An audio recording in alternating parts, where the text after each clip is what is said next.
It's a provocative title that I've deliberately chosen that sounds a bit more like a Marvel movie than anything else. But I think the idea that the corporation is at the centre of a system of power, whether we call it capitalism or whatever I do call it capitalism, whatever we want to call it, late capitalism or a market society or whatever, that is in danger, is threatening, and I don't think it can be denied.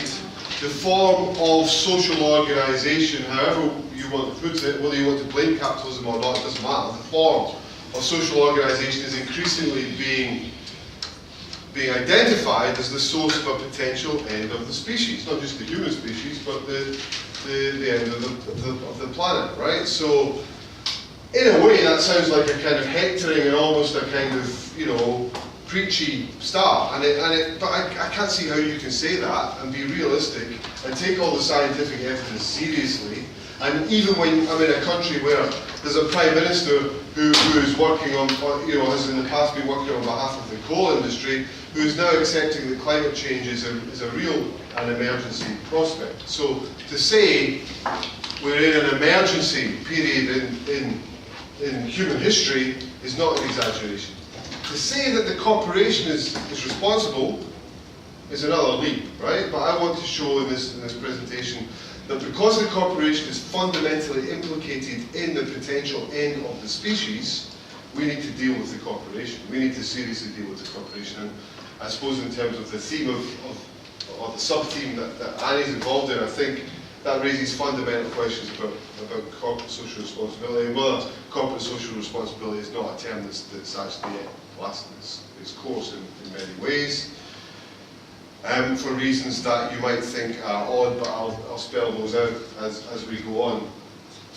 Look, there's a kind of prelude to this. There's a history, a very kind of hidden history. It's not written. There's only about, I think, 3 references to this of the first corporation beginning in Sweden. I don't know if anyone else has heard the kind of discussion about the first corporation. Let's be very clear about what I mean by that. The first combination of wealth in an organisation which then assumed ownership in some way or some form of recognition that it was the corporation that was responsible in a property sense. It's a company called Stora Kopparberg. Now, so I don't know if you've come across this. Kopparberg cider, is that okay? So it's nothing to do with Kopparberg cider. Kopparberg cider is the Swedish for Copper Mountain, and the Copper Mountain, the Stora Kopparberg, actually that's the Swedish side of Kopparberg is named after the region of Sweden where a couple of histories have argued that's where the first corporation was, Stora Kopparberg, Copper Mountain. Actually, specifically, the mine was in a place called Falun in central Sweden, and what happened was that the firm was given a license to operate by the local bishop who was in charge or was the local landowner. Later it was King Magnus, I can't remember which King Magnus it was, that issued the charter to the company, but initially it was the local bishop who allowed a group of merchants from Schleswig-Holstein in northern Germany to combine their wealth in an early form of joint stock corporation. Now, this is 1248 or something. This is like a long time ago, right? You go to Falun now, the soil is polluted. The heavy metals in the soil are polluted. If you were in Falun in the 17th century, you would not be able to see 10 meters in front of your face because of the pollution in the area. Now, the soil is polluted, right? That shows no signs, despite the fact that actually, I think for about 100 years there hasn't been copper produced in that area. The area is virtually permanently polluted. There's been a number of scientific studies which show that the chances of the ability, it's almost impossible to clean up. Stora Kopparberg now is not Stora Kopparberg. I mean, that's a long time ago, but it does incredibly have a descendant. So the same company exists still in a different form in Finland, It's actually a Finnish-Swedish company called Stora Enso. It's one of the biggest wood producers. You've heard of that, right? I used to live in Helsinki, yeah. Okay, but in recent years, Stora Enso has been really controversial for Amazon rainforest clearance, right? And for operating in the Amazon, right? So wow, what a history that is. The first ever corporation is destroying the Amazon and has already destroyed the Swedish. This was the first corporation. And I have to say that history has not been told anywhere else. It's made this kind of in a speculative way building this picture, but I think it's a picture that tells us really something fundamental, or at least instructs us we should ask fundamental questions about what happens when wealth is combined in a particular way to do particular things, and when particular privileges are given through the corporation in particular ways that we don't. There's no accountability for what those merchants were doing. Stora Enso still exists, but there's no accountability for what was started in that same company by a bunch of merchants in 13th century Sweden. Okay, so that's a kind of prelude. I think we have to recognise that right now, actually, if we were to categorise different forms of social actor, we would have no problem in saying that our biggest killer is the corporation. There's a lot of histories of the 20th century which talk about Western states being culpable for over 150 million deaths in the 20th century. Actually, that's small fry compared to what we could put down to corporations. If you compare, just very quickly, if you compare World Health Organization figures on deaths at work every year, depending on how you calculate, between 1.5 million and 2 million deaths every year due to work, about 500,000 every year due to war, that begins to, these are very kind of, I mean, I don't even like using these figures, but once you actually interrogate the figures, you do see that most people who are in work in the world these days are working at some point for a large corporation. Corporations at work are our biggest killers. If it comes to pollution, actually, again, from the World Health Organization, about 4.2 million early deaths. Deaths brought forward is the phrase the British government likes to use. There are 200,000 people every year whose deaths are brought forward by, it was a very polite way of saying pollution is killing people. Okay.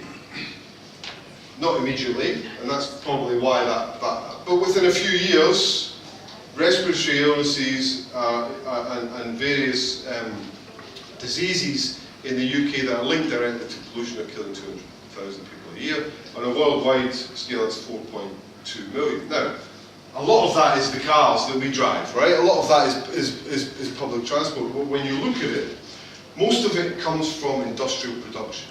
And I'm not saying that if we had no corporations, that would be any different. My starting point is a slightly different one.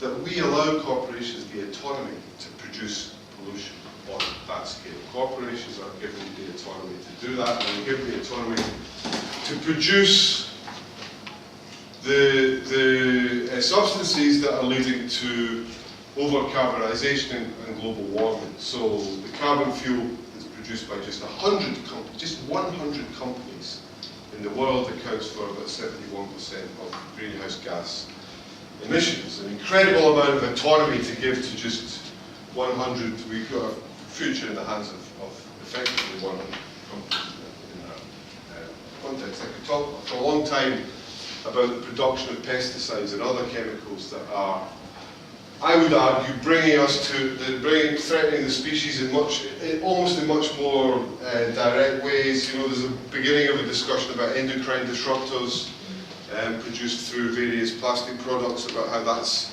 having a really serious effect on human reproduction and fertility, the declining rates of fertility, which are, we don't know exactly what's responsible for that, but all of the evidence seems to point to those endocrine disruptors produced almost entirely by private profit-making corporations. I think that's the point in terms of where this stuff is being controlled. So that's the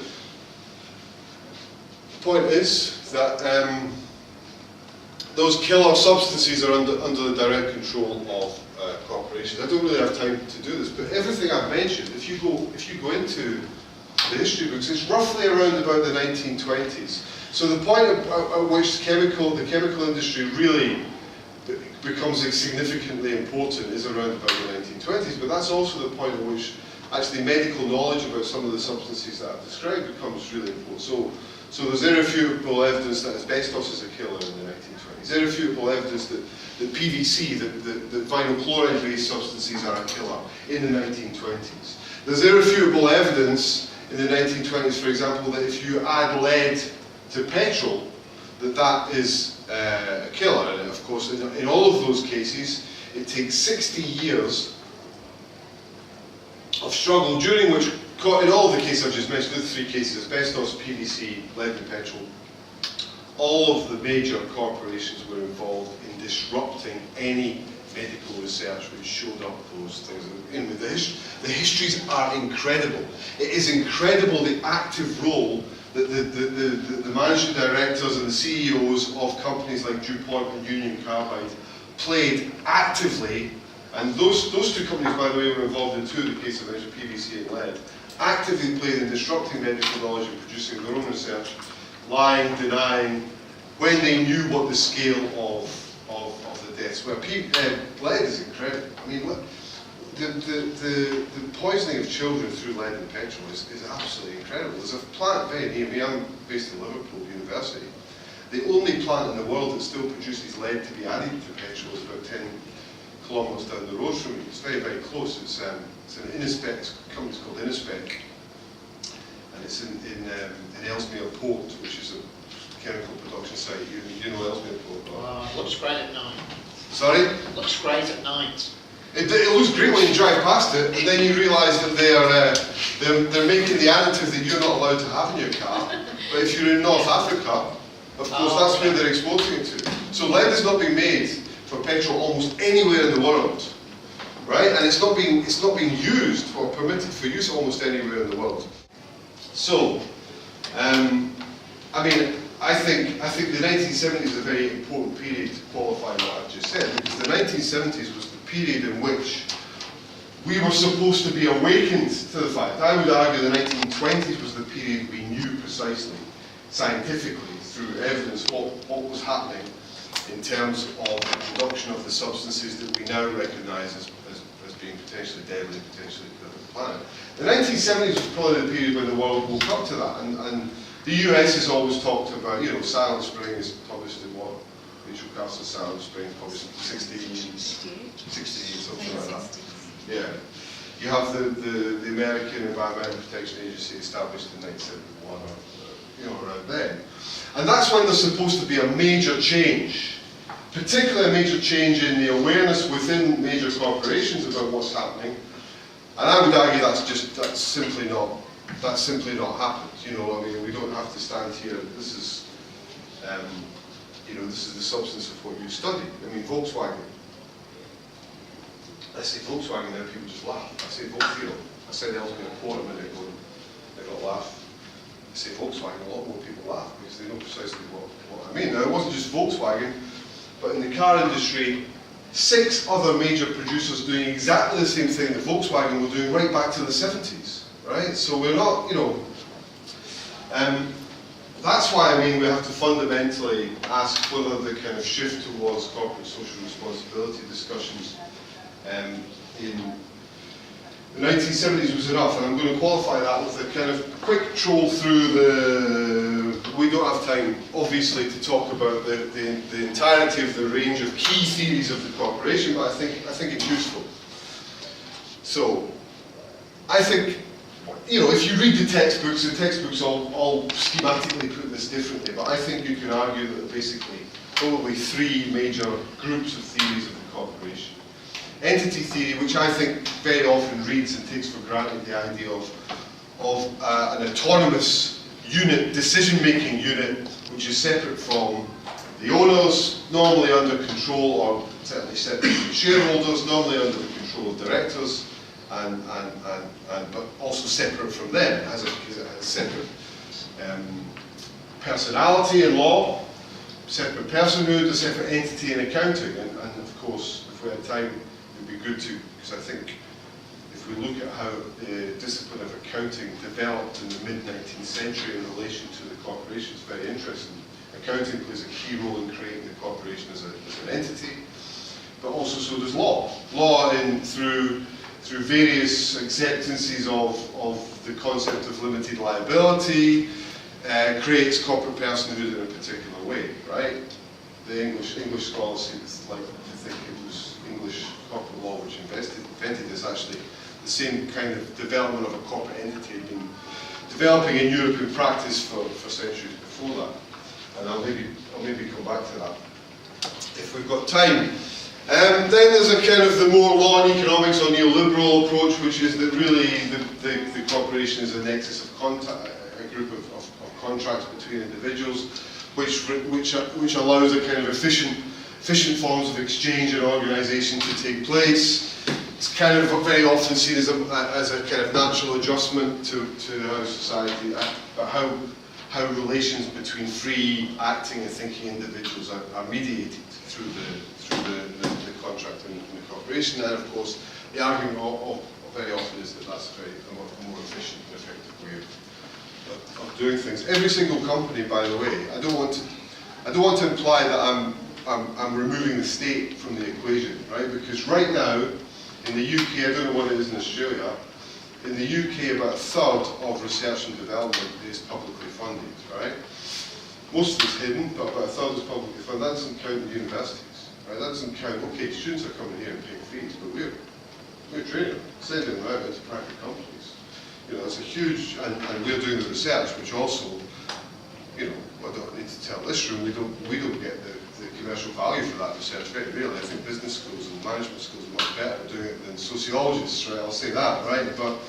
But there is when I say a third of all research and development is directly funded by states, in the OECD, I think that's pretty much varies, but it's pretty much across the board. That doesn't include the hidden subsidies through higher education. So everything I've mentioned, you know, I haven't even talked about tobacco, you know, but all of the substances I've mentioned, the research and development that's going into that is largely funded by states. So I'm not, by any stretch of the imagination, suggesting that corporations are autonomous here, or indeed that they're efficient, or indeed that there is ever competition in these markets, ever.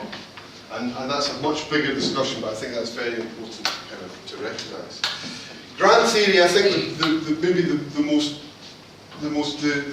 well-known popular statement of grant theory came through the book and film The Corporation, some of you might be familiar with, and the basic argument in The Corporation was that the origins of the corporation lay in charters which were granted by states for a particular purpose, and we have to get back to that, right? Now, that's true, but I think there's a problem with all of that in different ways, because it ignores a fundamental dynamic within the corporation, which is a fundamental dynamic in capitalism, right? And the corporation is just a very convenient institution for accelerating, I think, through convenient political economies, capitalist accumulation. That's what the corporation is for me. And I think, I mean, I'm influenced by Karl Marx. I wouldn't call myself a Marxist, but I think you have to be, open to the ideas of Marx, because I just don't think that there has been anyone who can quite capture the dynamics of what I've described in such a theoretically complex way. And because of the influence of Marx, I'm not going to put Marx on a pedestal and start calling myself a Marxist. I'll say that if you're not Marxist, then you're stupid, or whatever. But I think to understand the accumulation of capital and to understand value, I think Marx is very important. Of course, he's not very important for understanding the corporation, because the point at which he was writing, of course, he could never have imagined the corporation to have that kind of autonomy that I've described, particularly have fundamental consequences for what he called, when he was talking about the factory, was the slow sacrifice of humanity.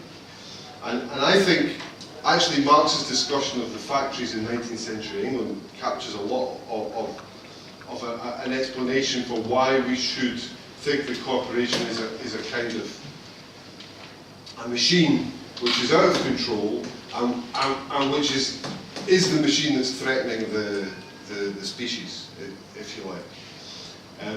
But I'm going to leave the Factories Acts for the moment. There's a point at which he's talking about the dynamics of capital, particularly in relation to commodity markets and how capital moves into international markets. And he says one of the problems, there's a passage that the David Khoury, the Marxist scholar, writes quite a lot in Grundrisse, where he says the problem is that capital cannot abide a limit. Capital sees no limits. Now this, of course, is related to a discussion about whether growth economics is sustainable, right? But I think that's just a very basic truth that we get down to before we even talk about the rights and wrongs or about the morality of it all. In fact, I know I'm sounding very moral when I'm standing here. I think we have to remove the morality for a moment, right? So just let's not think about the morality. Capital cannot abide a limit. In a way, that's the point of capital accumulation, that it seeks to move beyond limits. And in my work, I've mostly written about corporate crime, and that's really one of the dynamics that I don't think corporate crime and regulation scholars capture very well, which is it doesn't matter where you set the bar, that when you have a dynamic of capital accumulation, it's always trying to push the boundaries. And in many ways, that's why corporations are innovative. The same reason that they're innovative is the same reason that they will break the law routinely, right? Because capital cannot abide a limit. And I think that's a much more important starting point for thinking about the corporation than necessarily looking at those different approaches which do capture sometimes important nuances, but they miss out the central dynamic, which is that capital and the corporation cannot abide a limit. And we see this, sorry, how long have I got? 6 minutes, great. I've got 6 minutes to talk about the 1720s to last year. Okay, I'm not going to talk about all of this. But I think we see these. I'm going to be look. There's two or three points I want to make in this slide. The first point is our history of the corporation very, very rarely recognises and I know this is also sounding like a Marvel comic, but the genocidal tendencies of the corporation, right? And I'm going to, in 2 minutes, convince you that that's not an exaggeration. The South Sea Bubble is something that you may have heard of if you teach or studied the history of finance and economics, because it's said to be the first stock market crash, right? The company was set up to invest in trade with Latin America from London. It attracted a whole lot of investment, and eventually the Spanish said, no, you're not getting access to Buenos Aires, and the company collapsed in the 1720s, right? And after that, that form of speculative investment through joint stock companies was banned in England for about 120 years, right? And that's pretty much what the history tells us. The history doesn't tell us what the investors were investing in. They were investing in human genocide. They were investing in the slave trade. The idea was that the South Sea Company, there are some histories of this that I've read in management studies books and finance books that don't even mention this, right? They were investing in the slave trade. They wanted to open up Latin America to the slave trade, and of course investors were investing in it. Not in an insignificant way. They were looking at, in the prospectus for investment, it said we will be shipping 4,800 slaves a year into Latin America, right? These were investors in slavery. These were investors in human genocide. And I think if you look at the entire, we don't have time to talk about it, if you look at the entire history of the corporation, the colonial corporation is absolutely central. The East India Company, of course, many of you will have heard of, especially if you've seen the film Pirates of the Caribbean, which is central. But actually the East India Company had a very significant role in colonisation. It was incredibly violent. It was incredibly violent with its rivals. It was incredibly violent in places that it occupied, like Bengal, and used slaughter and torture to put down any rebellions. If we get into so I'm arguing that some of the worst crimes of colonisation and some of the worst genocides have been under the control of corporations. And so there's a pattern here. There's a pattern because, and I was going to get into what happened under the Third Reich. I mean, it wasn't just E.G. Farben, right? But there's a really, really rich history of all of the companies, not just American companies, but Ford, GM, Exxon, ITT, IBM, DuPont. So the companies I was just mentioning, who've been poisonous for years, were investing in Nazi Germany, and some of those, the Holocaust could not have happened. The Holocaust could not have happened if General Motors had not provided the vehicles. If IBM had not, there's a great history by Edmund Black, if anyone was interested or doesn't know about this. If IBM had not developed the counting machines for sorting people to go to the concentration camps, Jewish people, people from other ethnic origins, and so on, it's a very complex operation. An IBM subsidiary produced the counting machines which sent these people to their death. So we're uncovering a pattern here. And if we can kind of sum it up, the pattern is we have a particular investment structure. And that investment structure not only allows people to have impunity, there's no accountability for any of this stuff if you're an investor. And by that I mean civil accountability in civil law, limited liability, where you're only ultimately, unless there's extreme circumstances, you're only responsible for this principal sum that you invested in a company. Gives you a financial impunity, but it also means that we don't even think about questioning the investors behind what's going on. Who's thought about how we find out? And there are two tribes in Ecuador and Latin America that have been wiped out by Texaco. Again, if we had time, we could talk about the genocide of indigenous tribes in Latin America. No Texaco shareholder, no matter how big they are, or Chevron shareholders ever going to be held accountable for that. No one's going to be held accountable for that. We don't even have that within our kind of capability of understanding. So there's an investment structure, a structure of the corporation, which means impunity is embedded, but also the investment structure encourages, it doesn't discourage genocide and ecocide, this is my argument. It doesn't discourage those things, it encourages corporations to conduct business in any kind of way. And there were reasons for that throughout the colonial period. The British government didn't have the capacity to do what the East India Company or the British South Africa Company did, or the Virginia Company, or the companies that went to the Caribbean. British government needed investors to invest in those practices in order to expand its capacity.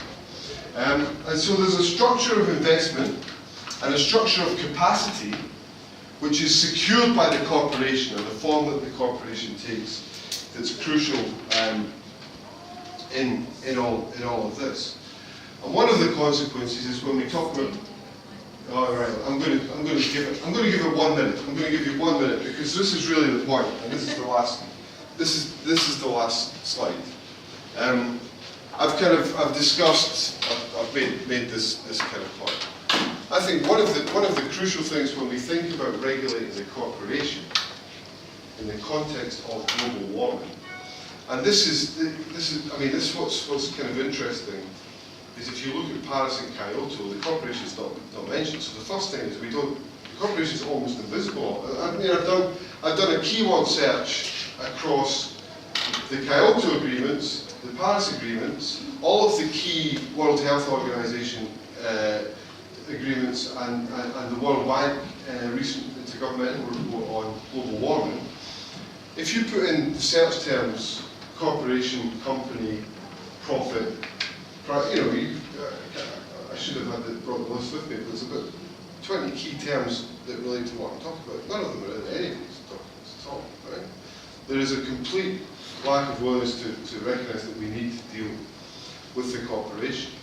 The other thing that you find in those documents, though, is that it's up to governments to pick up the pieces. When we talk about regulation, dealing with climate change, we talk about it at the end point of the production cycle.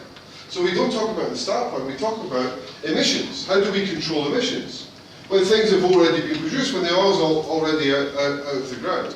And that fundamentally does not challenge the investment structure, it doesn't challenge the structure of corporations. So, in summary, corporations have immorality. That's what the Storer case tells us. That's what that's what's going on with every other case. They have autonomy, and that autonomy as an entity is It's not compromised. And they have impunity in a whole series of ways. And when we talk about the corporation, I think we have to stop talking about the corporation as a unified entity, because the corporation is only an investment structure. And when we talk about the corporation, it very often protects the real people, the real class interests that stand behind the corporation. So if we are serious about stopping a process in which the economy is out of control, corporations are at the centre and producing the most harmful and deadly substances and are effectively killing the planet, we can't just deal with the corporation, although I'm critiquing Paris and Hamilton for not doing that. We have to deal with the investment structure, the real people that stand behind the corporation. And to do that, to kill the corporation in that kind of Marvel comic way, let's bring it back from the Marvel comic to the real world, we have to deal with the rights of shareholders. We have to deal with the impunity of directors. And we have to say, no, there's no impunity, so there's no limited liability. There's no impunity for directors who are not criminalised for some of the things I'm talking about. And that's maybe a thing that we can discuss, but I think we need to strip away the rights of the real people that stand behind the corporation in order to rein the corporation. Thanks, Steve.